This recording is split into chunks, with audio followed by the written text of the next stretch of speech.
So I've taken about 4 or 5 medium-sized potatoes and cubed these about to 3/4 of an inch. I pretty much just wash them off with a scrubby. I don't skin them.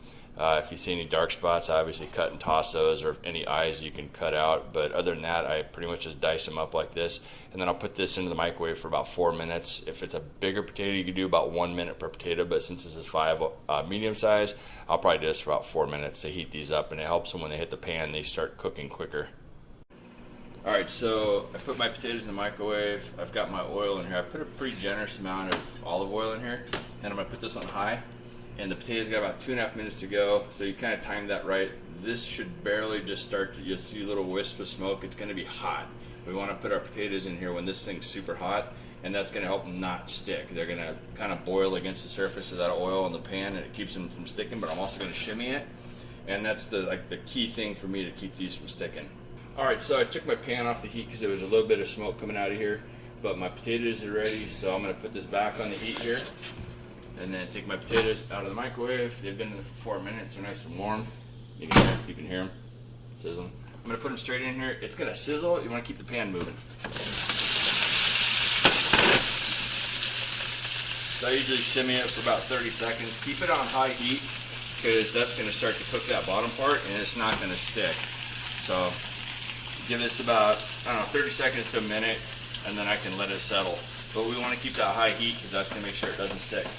Alright, so one thing I forgot to mention is you can put enough potatoes in here so you have a single layer of potatoes. You want everything getting exposure to the bottom. If you stack them like too high, the top ones just end up steaming and getting kind of gummy. These will shrink down a little bit, so all these will fit down, but that's pretty good right there for like a single layer of potatoes. But you can see these aren't sticking at all. If you start with a cold pan, these things stick like crazy, and having it on the high heat is really important. As these start to cook, we can start back in that high heat, and you'll end up down around medium towards the end of this cook. So I'll just give it a couple minutes. So these have been in here about 2 minutes now. I'm going to turn this down to 8 or 7, something like that. Give it a little flip. And you can start to see that brown forming on the potatoes. That's perfect. So I'm going to organize these so they're flat. And give them another couple minutes. I'm just going to let them sit now. And that pan's nice and warm. And see, there's a few potatoes that are not moving in the middle. They stick a little bit, but not a worry. Looking good. Starting to brown up. Make sure I get back to my single layer here so everything's getting cooked instead of steamed. Let it cook a few more minutes, and I'll just keep flipping it like every 4 minutes or so, and you'll kind of get a feel for how much you have to flip them to get them evenly browned. I'm going to back the heat off now to about 6.5. I've noticed that if I kept the temperature too high, you just start burning the sides, so you kind of have to slow your cook lower your temperature as you get further into this cook.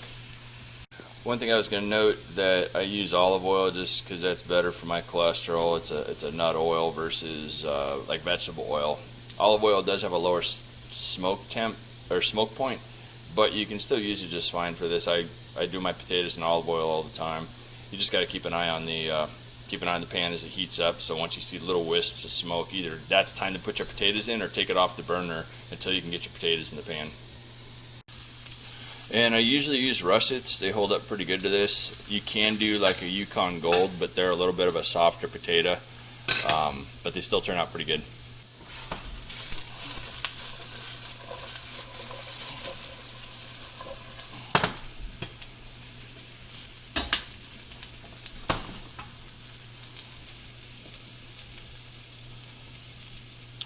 Now I'm down around 5.5. So I've worked my temperature down so I don't burn these. You can see they're starting to get that nice golden brown color. Alright, so this is about 15 minutes since we started, and they are getting there. We're at 5 right now on the heat. You can see that nice golden brown is getting on most sides of the potatoes. And around now is when I'll start kind of poking at these, usually the bigger chunks. I know these smaller ones are probably already fully cooked, but I want to make sure those larger ones are not too hard or firm rather. So I'll grab a fork and check it. Oh, they're getting there. They're almost there. You can kind of feel, you know what it's like when you put a fork into a potato that's not yet ready. So I'm going to give these probably about 2 or 3 more minutes and should be ready to pull and throw some salt on them. Alright, so these have been on here about 17 minutes now. I checked a few with a fork and they feel done. So, or almost done I should say, maybe al dente. So a little bit of firmness left. I'm just going to go ahead and kill the heat right now. And flip this a little bit. And just let these sit here and finish. This heat's going to kind of be on here for a few more minutes though from the burner. But that'll help finish this off. And then typically what I do is I put a pretty good sprinkling of salt on there, toss them again, and then there you go.